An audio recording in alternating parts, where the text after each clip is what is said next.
Hello, everyone, and welcome to another Scots Whay Hae podcast. And today I'm delighted to be joined by writer Luca Serra to talk about his debut novel, This Is Home, which is out, published with Leamington Books. Hello, Luca. Hello, hello, Alistair. Thanks for having me. It's an absolute pleasure, and I really did enjoy This Is Home, so I'm looking forward to talking to you about it. But how do you describe it to people when they ask, "Oh, you've got a novel out"? How do you describe it? Oh, yeah, that's a very good question. It's probably the most difficult question that you could ask me.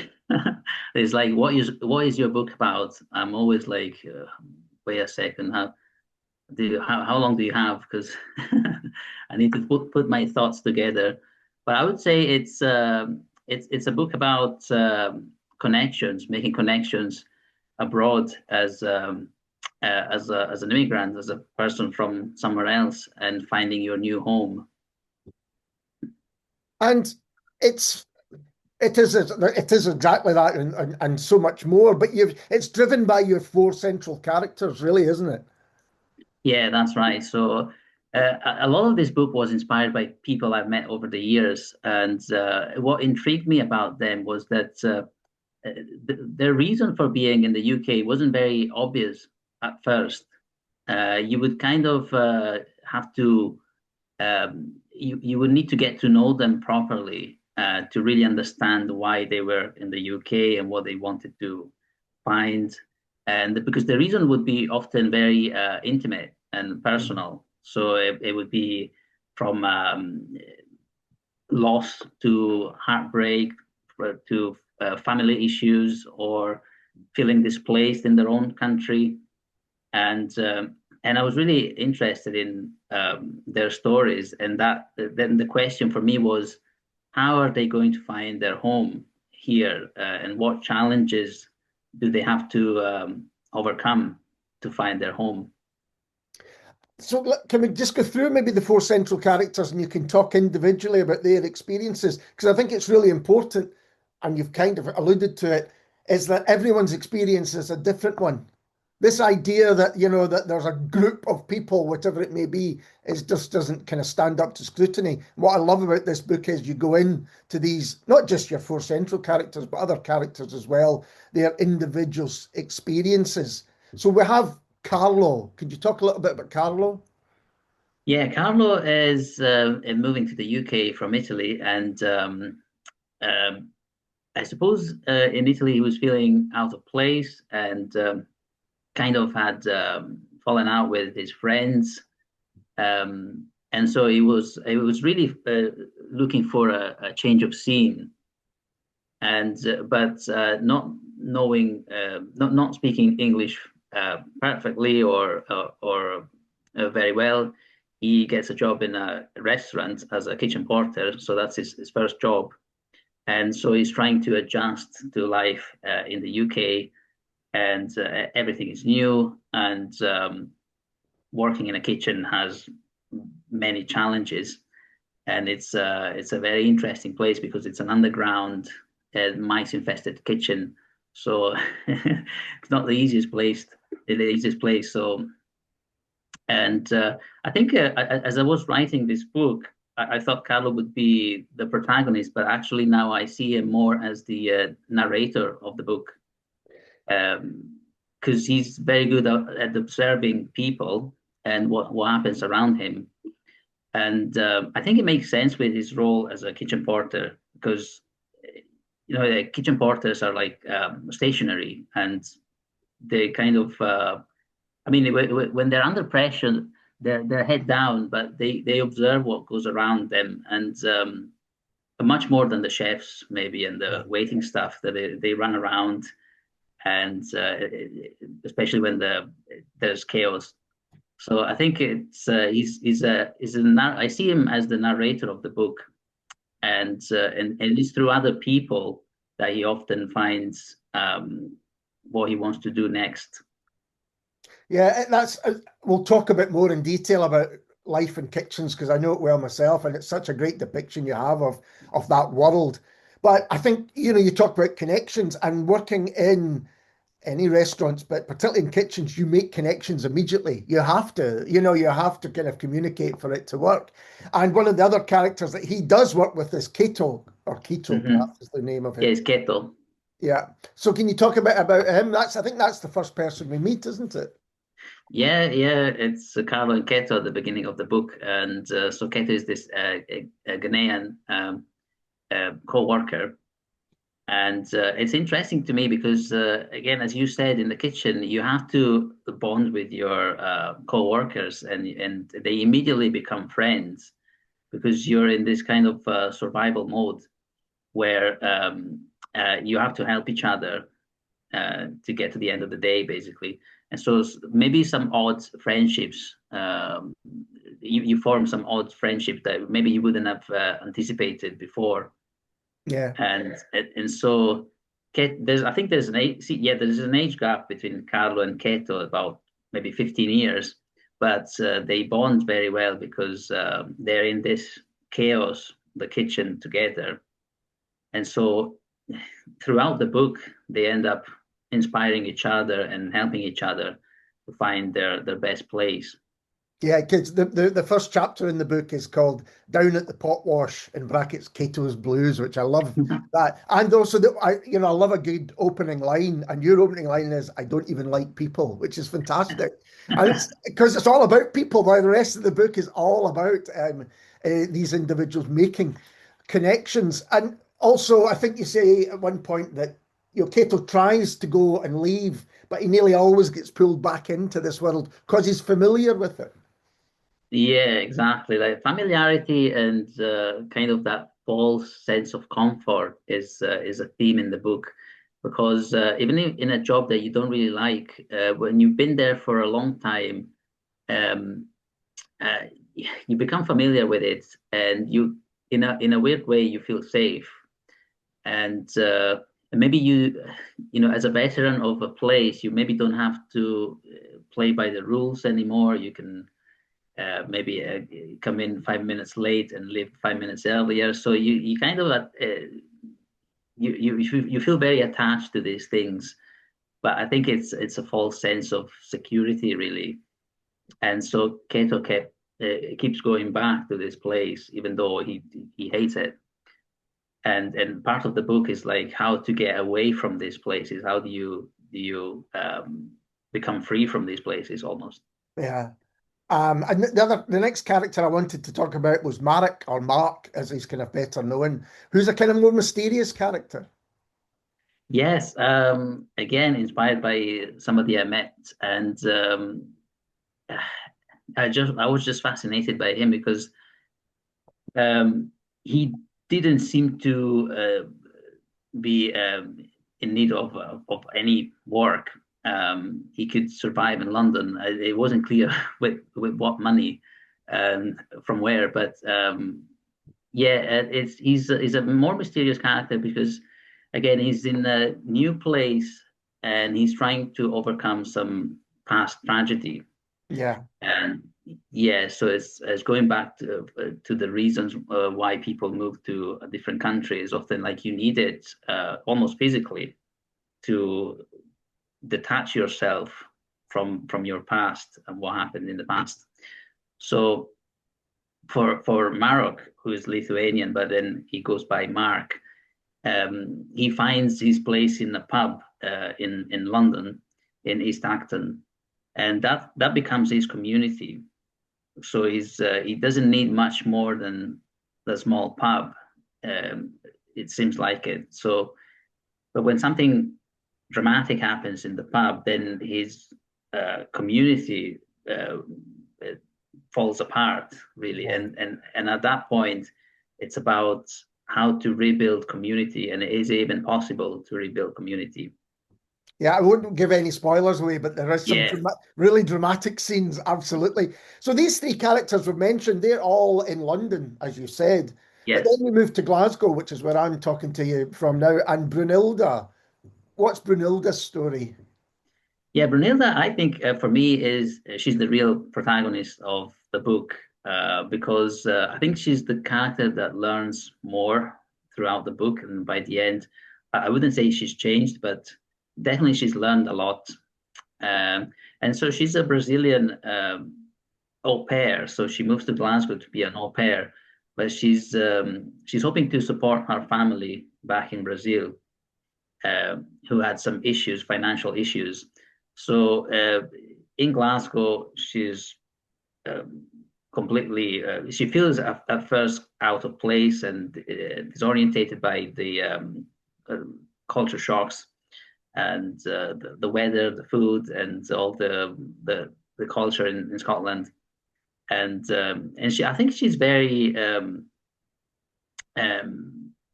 she's very excited about uh, becoming a Glaswegian almost, but at the first is not easy because everything is so different. Yeah. But she's got, I think, a very positive attitude to that, and yeah, little by little she becomes more adjusted to the city.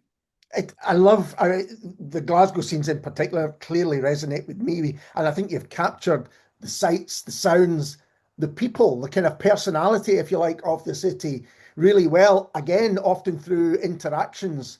There's a scene where they go to Nice and Sleazy's in Glasgow, and all of that just rings so true. And I think also when you're in a place and you're from a place and you've stayed there, these things it's not that you take them for granted, but they almost just become part of the background noise.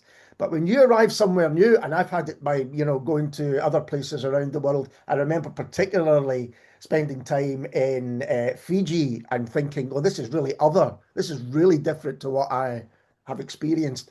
Sights, sounds, tastes, all of those things. That's what comes through here. To everyone else, this is just the hustle and bustle and noise of Glasgow, but she's feeling it intensely. Yeah, no, that's great. Yeah, I'm glad to hear that, and that you resonated with the Glasgow scenes. And I think, I mean, the motto "People make Glasgow" is really true because it's a very unique city, is unlike anything else in the world, I think, and it's the people that really make the city. And after writing the book, I realized there's because the stories, the London story arc and the Glasgow story arc, they're kind of parallel, Yeah. but they're different because uh, Mark and Carlo in London, they just make connections through circumstances where they work and where they live and so on. Whereas in Glasgow is more maybe because it's a slower pace and people have more time maybe, and it's a smaller city, and you have more chance encounters. So Yeah. you really you get to talk to the guy on the street or the guy in Nice and Sleazy's, and so Brunilda and Camilla, I feel like they make more connections through chance encounters. So it's how the city really, or different cities, affect your life there. Yeah. I mean, it's a stereotype, and coming from the city, I can say it is a stereotype in a way, but people just talking, you know, Yeah, strangers talking to you. I've had yeah, many conversations in this city where people just start a conversation and you think, oh, okay, where's this come from? yeah. No, I think it's very unusual. Like even like the cities of the same size in Europe, that I don't think that happens very much. Because I think Glasgow is as big as Milan, but it's completely different. Mm. That wouldn't happen in Milan. Was it important that these were in cities, that there's something about cities that kind of inspire these stories? I guess people are drawn to them because they know they maybe work there, for instance. Yeah, I think they're drawn there because of work, and then probably London because it's such a cosmopolitan city. Um, you kind of know that you're going to meet Yeah. other people from your country, and that maybe gives you a sense of security. And it is really helpful because they've been there for longer than you have, and so they can help you out, and they can sort of be like your first support in the city. Yeah. Uh, yeah, so whereas maybe Glasgow is a bit more challenging for an immigrant. Um, but again, you get a lot of support in Glasgow because the people are so friendly, and yeah, it's a very welcoming place. And you mentioned Camilla, who is a friend of Brunilda's, who's Polish, I think. Is that right? Yeah, that's Yeah. right. So yeah, and there are a number of really interesting and memorable secondary characters as well. And it made me think, how do you populate a novel? How do you, you've maybe got your central characters with their stories, but then how do you bring other people in? Does it happen quite naturally? Yeah, I guess so. Yeah, it's. I mean, I've written this book over maybe it really it's if you condense the writing time, it would be probably a year. But the first story, the first chapter, is called One More, the one Yeah. set in the pub. So I wrote that 10 years ago now. It was the very first. Uh, it was a short story at the time. The very first short story I wrote in English, and um, and so yeah, over the years, I just kept going back to the same characters. I had more stories about secondary characters, and I tried to collect. Yeah, I collected everything together, and then eventually it turned into a novel. And I think it's yeah, it happens quite naturally. It's just like you have scenes that you care about and that stay with you for so many years, and you want to share them, and you feel compelled to share them. Yeah. And you try to, then when you have so many different scenes, you try to find connections. And so the secondary characters become an interesting part of the book as well. They connect dots. Yeah, and they connect characters and chapters together as well. Exactly, yes. Because Um, initially, it's interesting you're saying the first one was written as a short story, because I guess you could see this was never going to be a collection of short stories, though, no? no, I don't think so because again, I kept going back to the same Yeah. characters. I had more about Brunilda, more about Camilla, more about Mark and Carlo, and then I had maybe different scenes, and there was a gap in the middle. So I just thought, how am I? Am going to fill this gap in the middle, and connect these two different moments of their story arc?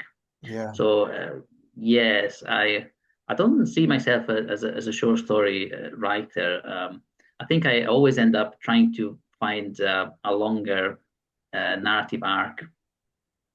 And what did you want to examine through the experiences of the characters? Did you have themes that you've mentioned the idea of home, but I think that's one to maybe dig into a bit deeper. What did you want to examine when you started putting these stories together?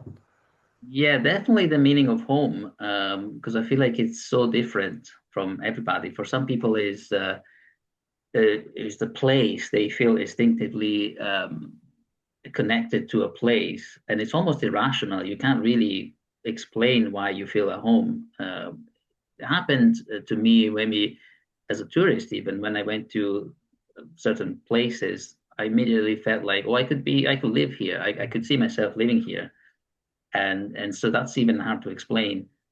And for others, is purpose. Um, can you find what really makes you happy in this place? Can this place provide what you want to become? And for other people is connections, finding like-minded people or just a good community. And Because latterly, Brunilda in particularly is kind of torn between the possibilities of staying and what that might be, a kind of different life, and a real desire to go home as well. I mean, I say home, I mean back to Brazil. There yeah, is that pull too. yeah, that's right. So again, I was met people who they seem happy in Scotland or London, but then there was that pull to go back home. and some people ended up going back home. And I was kind of trying to explore that idea, what makes people go back home to their original place as well. I thought that was intriguing to me, and I like to be in this uh, place where you're conflicted, Yeah. one place, another place, and you have new friends, maybe exciting opportunities here, but then you have your family there. And in particular, Brunilda struggles with the idea that maybe like her grandma is aging back in Brazil, and she's so far away. Is not it's not an easy journey to go back to Brazil. It's a long flight and it's expensive and so on. So I like the idea of being in that conflict, internal conflict. Now, we mentioned that there are secondary characters and other characters. There's one character that really caught me by surprise, and it's in the chapter Kill Them All. And it's the pot in the sink. Yes. So it's narrated by a kind of sauce-covered pot, which has kind of been abandoned in the pot wash. Is that fair? Yes, it's been abandoned in the sink in the house, and I'm glad you like it because I think It it's was a great. funny. I had to kind of reread it to make sure it was definitely what I was reading. And then when I wrote the review of it, the editor of our snack magazine said, "Is this right?" And I said, "Yes, yes, it absolutely is." It kind of adds a touch of kind of magical realism to it, I think.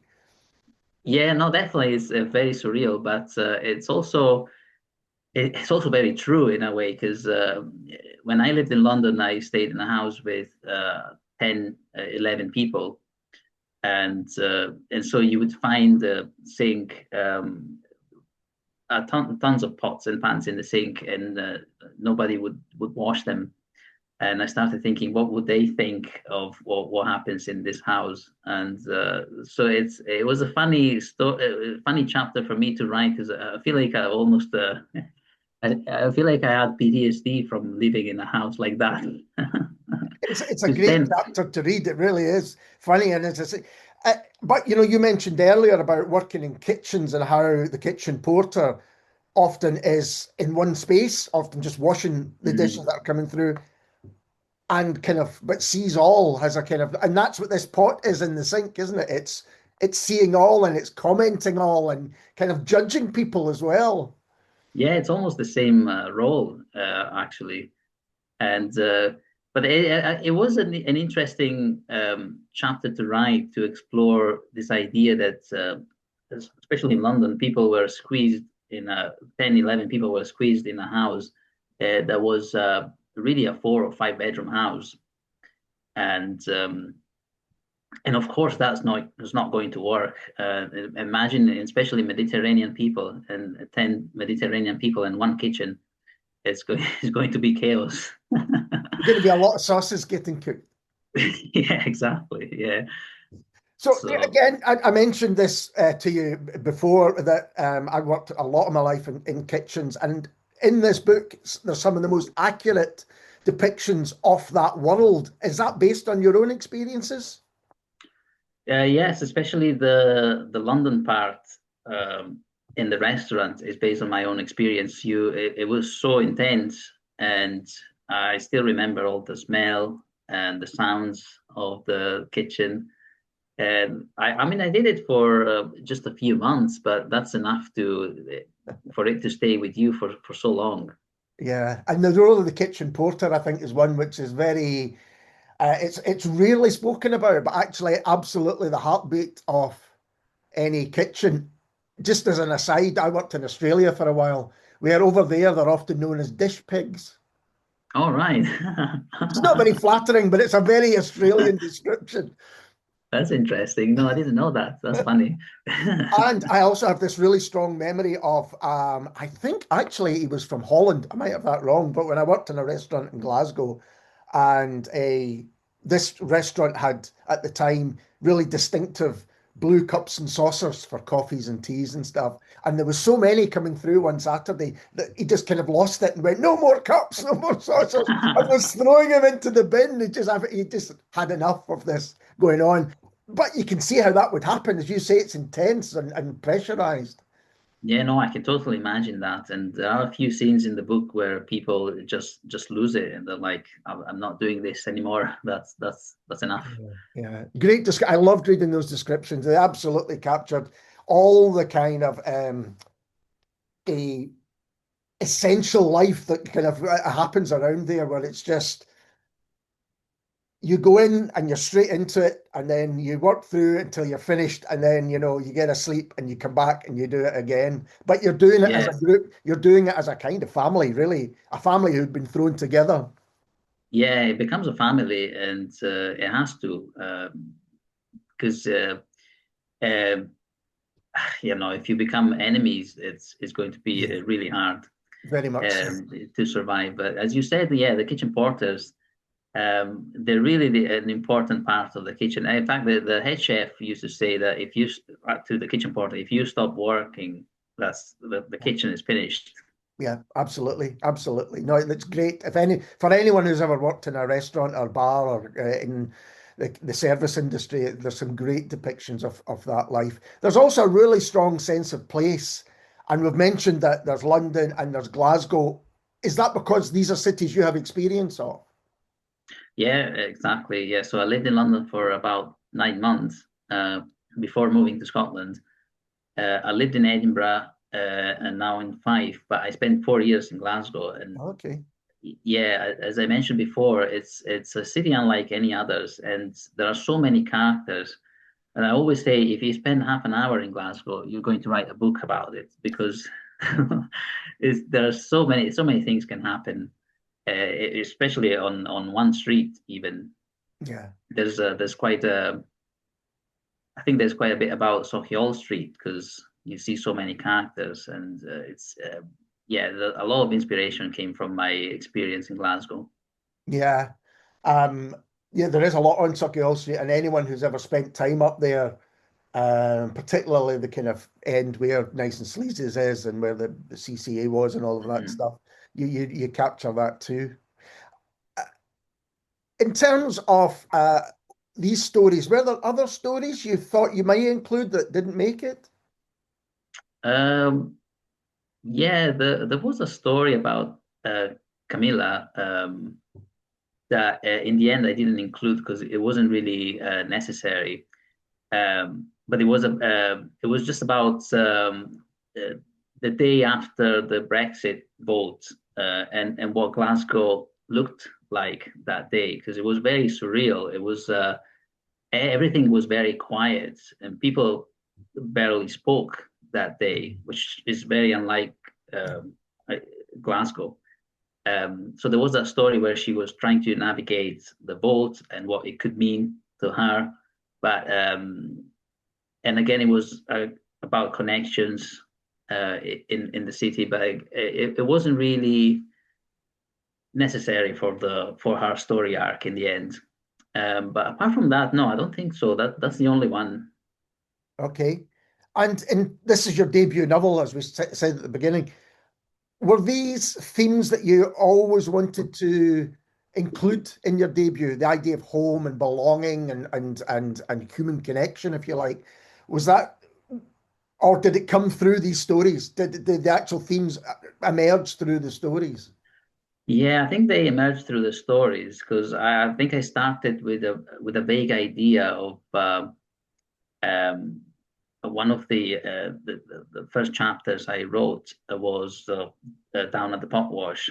So I thought maybe I was going to write about working in a kitchen and just the chaos Hmm. of working in a kitchen, and then more themes emerged, and I, right away in that chapter I realized how important the connection between Carlo and Keto was, and how they had to support each other Yeah, yeah. and then that kind of yeah became probably the main theme I would say how to connect with other people and how other people support you in your journey.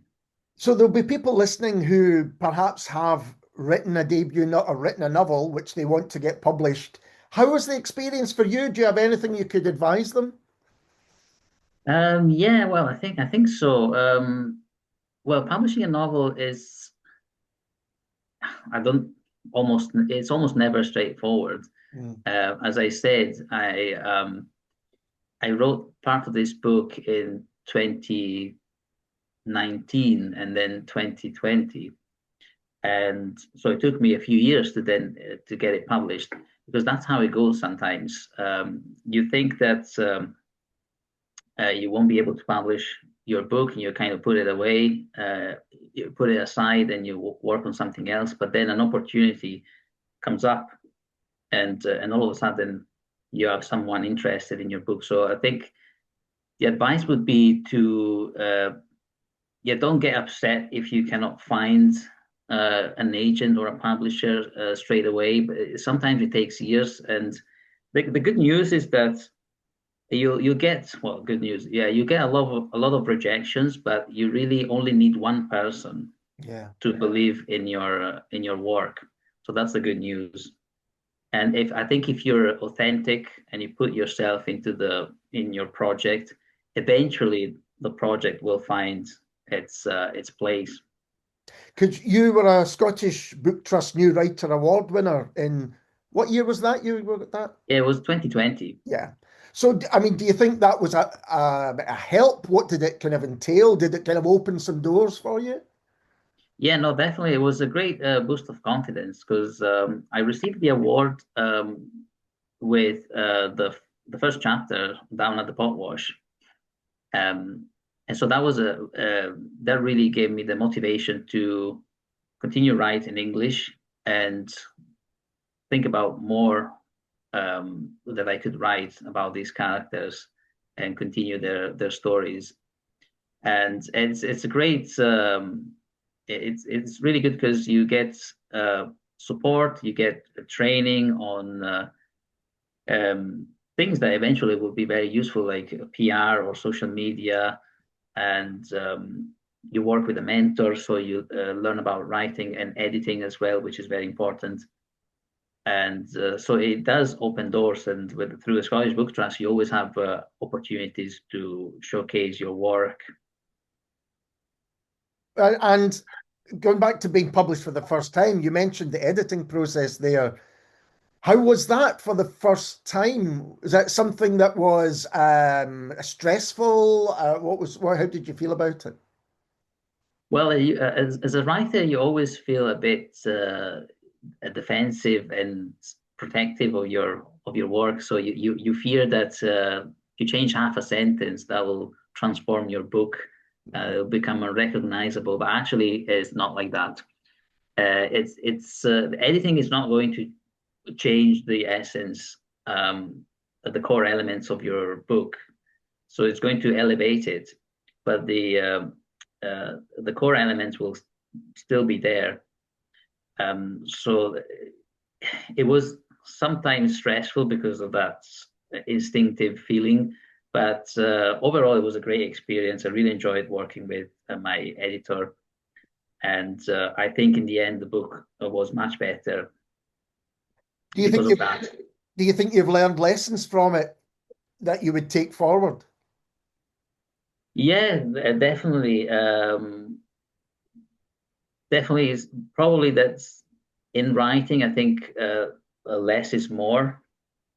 So sometimes you feel very proud of that passage or that paragraph that you've written, but actually, if you make it simpler, is more effective. I think my mentor through the Scottish Book Trust said something that was really interesting. He said the writing is a bit like a garden. So you have your flowers, and when you take out the weeds, then the flowers they stand out. So I think that was a good lesson in terms of editing, and even working with Katie, who was the editor for this book. The same idea, less is more. Yeah, that's a really lovely imagery, actually, about the garden. And it's also interesting. I was talking to the writer Doug Johnson fairly recently for the podcast, and he's celebrating his 20th novel in 20 years. So, and he was talking about his early books and how he learnt to kind of edit do the editing process himself before he then gave the finished piece, which he didn't do for the first couple of novels, and there was a lot of back and Yeah. forth and all that. But over time, he kind of learnt, how to kind of better the process himself. Yeah, that's a very interesting because I think it my writing changed over the years, and now I used to be very prolific and write a lot, but then the editing would be an absolute nightmare because I would read it and be like, "This is rubbish. I need I need to change so much." But now yeah, I have a different approach. I write very slowly and write maybe a paragraph, and I read it and read it again, and only when I'm really happy I move on with it and I write some more. So Yeah, I think hopefully when I um, submit my manuscript to the publisher or the editor, it's already in a good shape. So the editor can only or really only needs to point out some incongruencies or maybe sentences that don't really work. But I think it works better for me because editing myself is a real nightmare. it really is interesting, and it made me think when I was, because I did a bit of editing myself in the past, and was there ever a discussion about the pot in the sink? No, No. that was the funny thing. That's great. Nobody I'm really pleased. nobody I'm so met. pleased. But I was thinking some editors might have gone, well, you've got these wonderful human characters, and suddenly you've got this inanimate object. But I'm so, yeah, there was I that know, was, yeah, yeah. I was worried about that because I really wanted it to yeah. be there, but and it was funny because nobody mentioned it even. I was like, Wow. are they just ignoring it? And I was happy with that. Yeah. Oh, absolutely. Yeah. Sometimes something just works, and you maybe even can't explain why it worked. So I'm interested in which writers inspire you. Who are your kind of favorite writers that you return to? Oh yeah, there's so many writers. I think, as I mentioned before, the chapter One More is the first proper short story I wrote in English, and I think that was inspired by Erwin Welsh because I was trying to play with a more colloquial tone, Yeah. um, and that inspired that chapter. And then definitely I go back to the American classics. Like I'm a big fan of the first person character driven novel sort of things like The Catcher in the Rye. Yeah. So there's a bit of that. Maybe I would say in the Carlos chapter because they're written in first person. And I'm a big fan of The Bell Jar, Mm. again, first person. And and yeah, so many others. Recently, I've been reading more and more Scottish authors, and definitely I try to take a little bit of um, from everywhere. For example, I really like Jenny Fagan's writing. Um, Malachy Talak, I think, is a great writer. Helen McClory. So, like,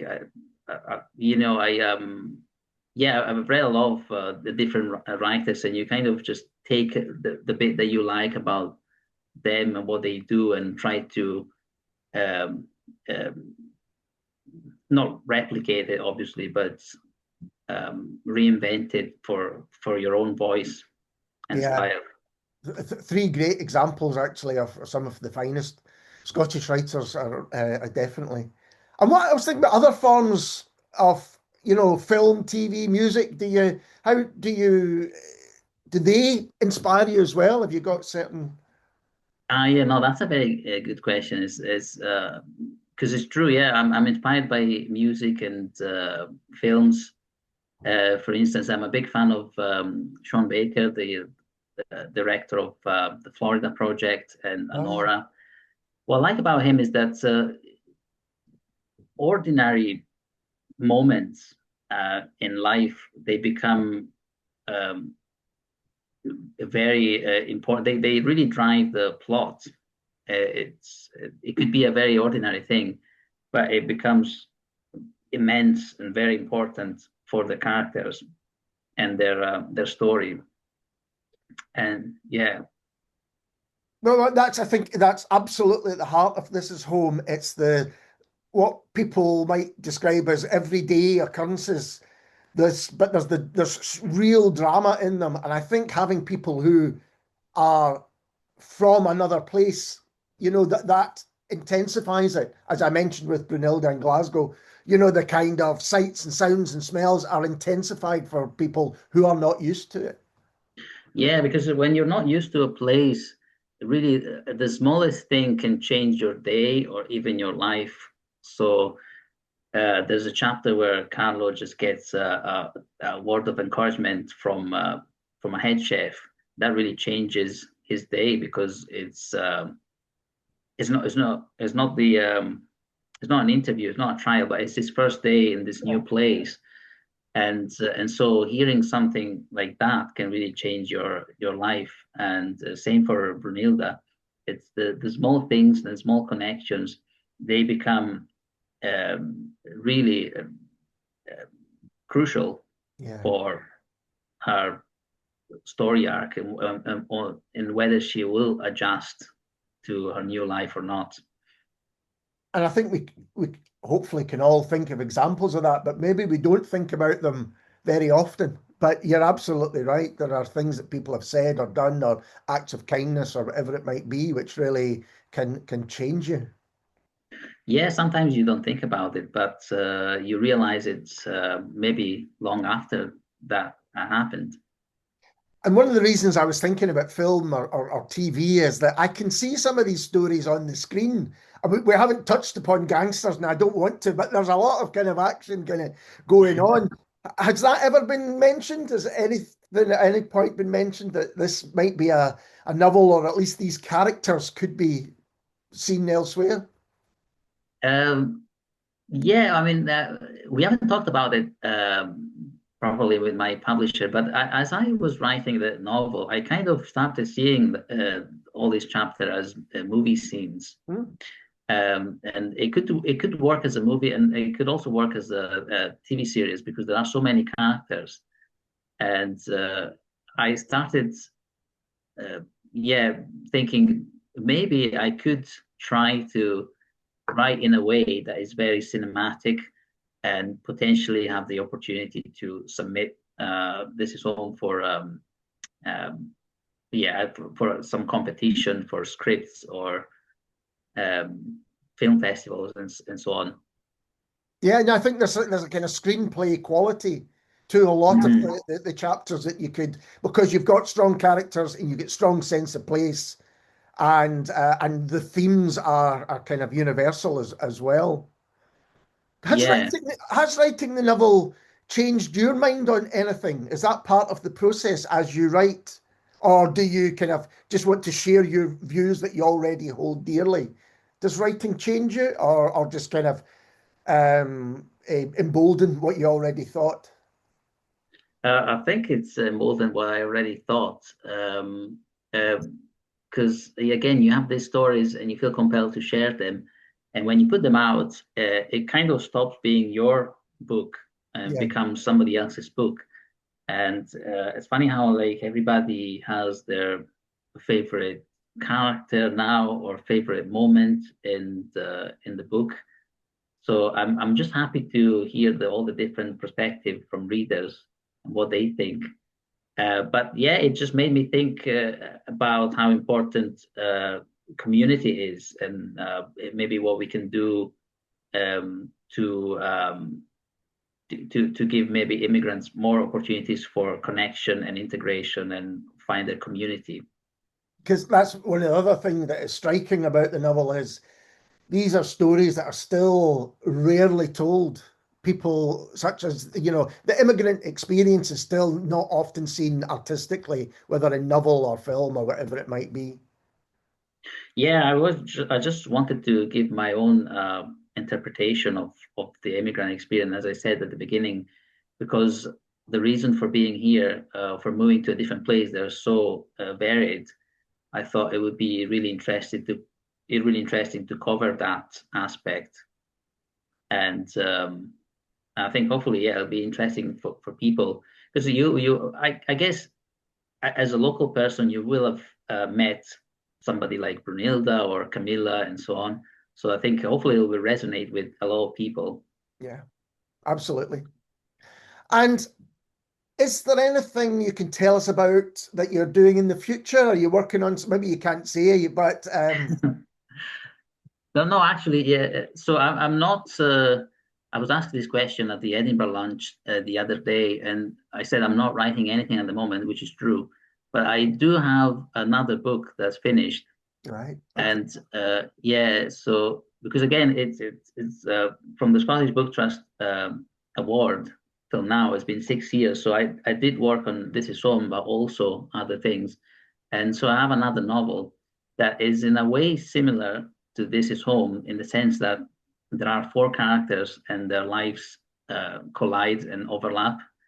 But it's more about mental health and overcoming past trauma, okay, and it's almost entirely set in Glasgow, okay. where Glasgow almost becomes a character itself. So as I said before, there's so much to say about Glasgow. There's another book. That sounds fantastic. I really can't wait to read that. I hope it comes out soon. Luca, thank you so much for taking the time to talk to me. As you know, I really, really enjoyed This Is Home. It was such a fresh read, fresh perspective for me. So thanks very much. No, thank you very much for having me. And your review was just what I was hoping that people would say about the book. So I'm really pleased with that. I'm so pleased. And we'll be back soon with someone completely different.